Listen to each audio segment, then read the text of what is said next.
feel like because I have a Y plate, it's like even though I live in the building, like that's why I got the ticket. So that kind of like upset me because they do have a thing about foreigners, not necessarily specifically like because I'm black, but they just have a thing with foreigners. And it also has to do with, usually the Y plates are related to the military base.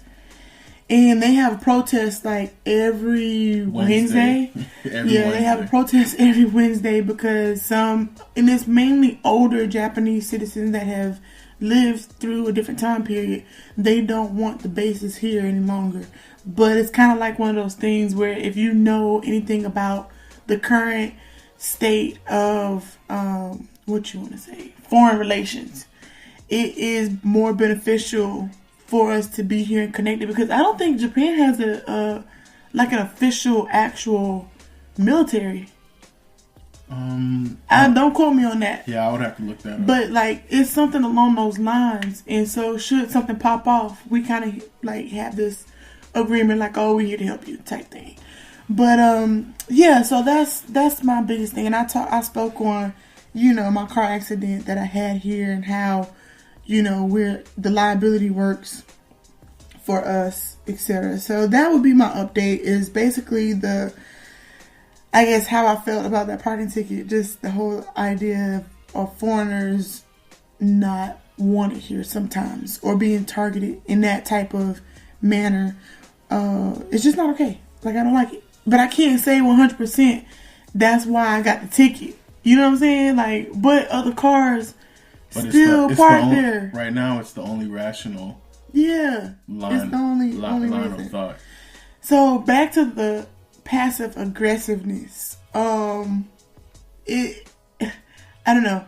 Let's say we're asking a question about something, and they'll tell you to hold on, like they're going to check on it when they know the answer is no, but they're going to tell you to hold on and wait, or let me see, or something like that, just to tell you no, versus just being like no up front. So it's like it's just a real passive aggressive nature. And it's not everyone, it's not all the time or anything like that, but I have experienced it and encountered it, and I've wasted more time with the passive aggressiveness than, like, how can I explain it? I feel like I'm doing a horrible job right now. So when I went to do the shirts, and most of my experiences have been with Japanese people, like the passive aggressiveness has been with people affiliated with the base, not like people on the economy. Right. So they don't do overtime. Yeah, here. They do not do overtime. If they close at 6 o'clock, they are locking the doors at 6 o'clock. Like, no, they are locking the doors, turning the lights off, and leaving at 6 o'clock. And so a lot of that has to do with the Japanese contracts and stuff like that. But I go in like 15 minutes before this place closes, and I'm just trying to, I'm not trying to buy anything, or like I'm not trying to actually do anything. The only thing I'm trying to do is place the order, which means I just fill out a paper, put the order in, and I pay for it. They're not actually going to do anything right there in that moment. It's just getting on paper saying that this person wants this, right? Cool. So I get there. Was it 15 minutes or 10 minutes? It had to be 10 minutes. Let me tell you why I know it's 10 minutes. So I know it was 10 minutes because I go in there and I'm asking him to place an order. And he's like, oh no, closing. I'm like, but you have 10 minutes. Because he was being passive aggressive about it, like, instead of just saying, we shut everything down, I can't take your order, come back tomorrow. We go back and forth for like 5 minutes before he even actually tries to help me. And I'm like, dude, this could have been done 5 minutes ago. I knew exactly what I needed. I knew exactly what I wanted. I knew exactly how much it cost. All I have to do is write down the information on the paper and you take the payment. Like, period.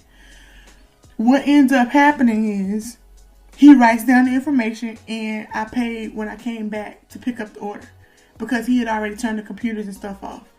And I'm like, yo, was all of this really necessary? Like, I was just I was more upset about wasting time because he was being passive aggressive about it. Then I would have just rather him tell me everything's shut down. You have to place your order tomorrow. So there are a couple things that you got to understand, and I've learned in my time here.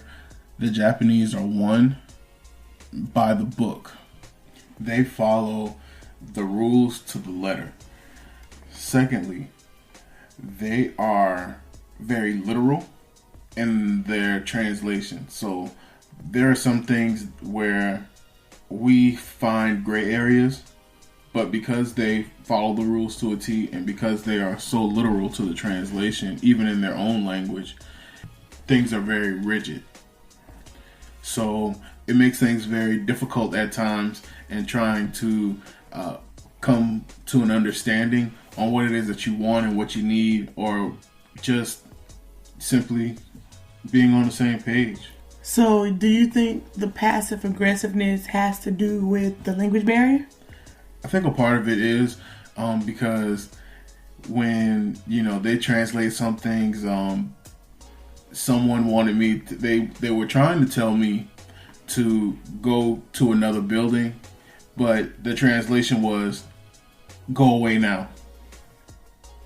And so to me that's very rude, like as if you're rushing me off, but what he meant was go to where you need to go now.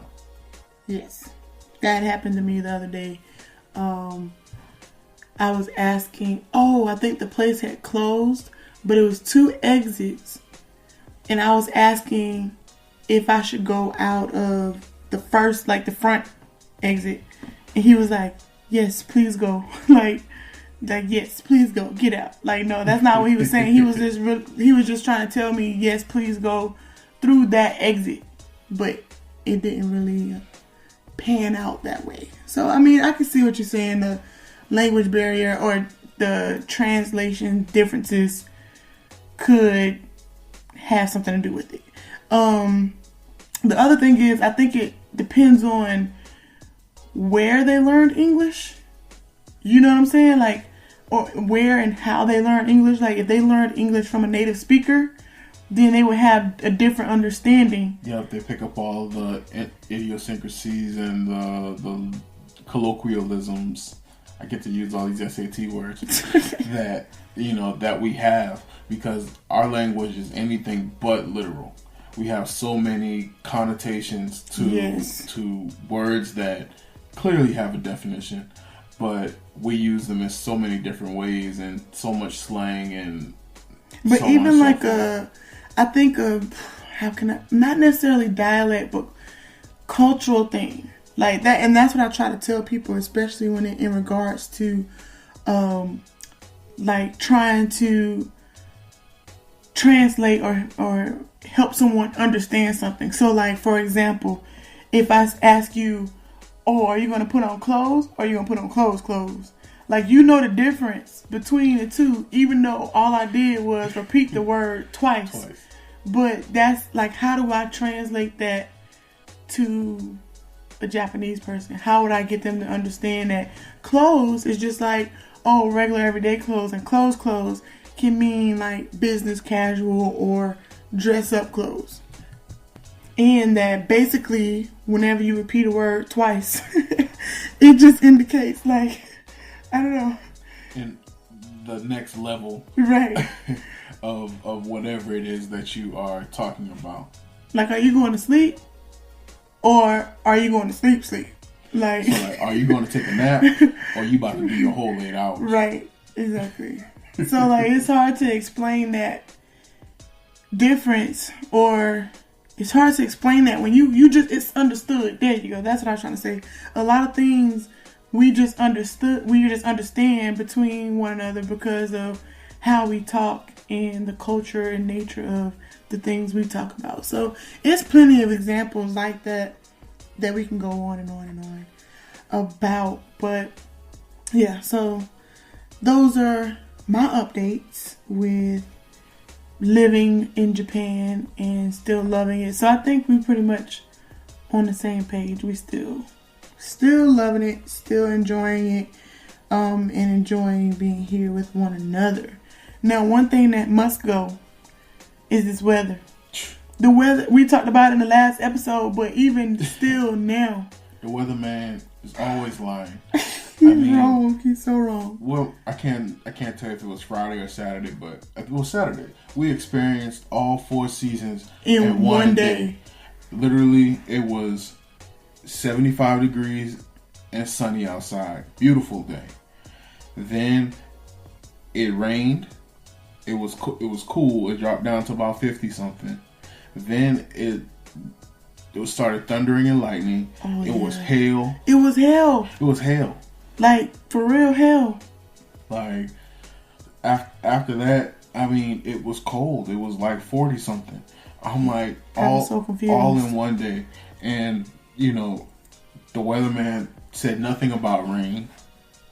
Definitely didn't say anything about hail. About hail, no, nothing. So, you know, we got on shorts and t-shirt, and I got on some Nike slides. Yeah.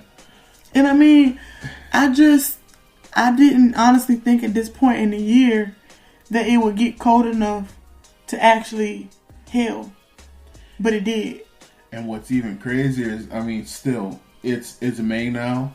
When it rains and it's been getting cooler, it's been in the 40 somethings where we are, it still lands as snow in the mountains. So all these last few months, whenever it rains, you look off in the horizon, see the mountain ranges, the mountains become snow capped. So yeah, this weather is very unpredictable, and I see why people carry, you know, book bags, hiking bags, basically, because they gotta be fully equipped yes. with rations and all other everything. Because you just never know what you're gonna get. And it's strange to me. It's just really, really strange, but we will see how that pans out. So I'm ready for beach weather, actually. Every time I turn around, I'm like, ooh, this is good for the beach. Oh, we can buy this for the beach. Oh, look at this bathing suit. I'm ready for summer break, personally. What are our summer break plans? Well, first and foremost, want to travel. Definitely go out and see more and more and more.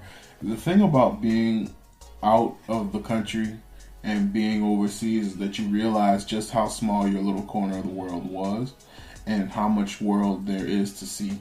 And you kind of develop a hunger. Definitely coming to a place like Japan where everything, you know, has been great, and the things that, you know, that we say we didn't like are so small in comparison to all the things that we do like. It definitely makes you that much more, how would you say it? Hungry to go eager to go and explore the world, not just what's immediately around you, but let's go see more of Asia. Yeah, just taking those opportunities. And it's definitely cheaper to travel from here to other places nearby. So yeah, I hope we get to go to a place or two, or three over the summer break. And I think that's the other thing I like about my job. It's intense throughout the year. And I mean, we get every major holiday, with me teaching. And we get extended breaks. So that's one thing I really like about it. Because it really gives me time to enjoy other things and do some things that I might not be able to do if I were in another profession. So that's the summer plans. How do you think 2019 is going, and how is it shaping up? What's to come?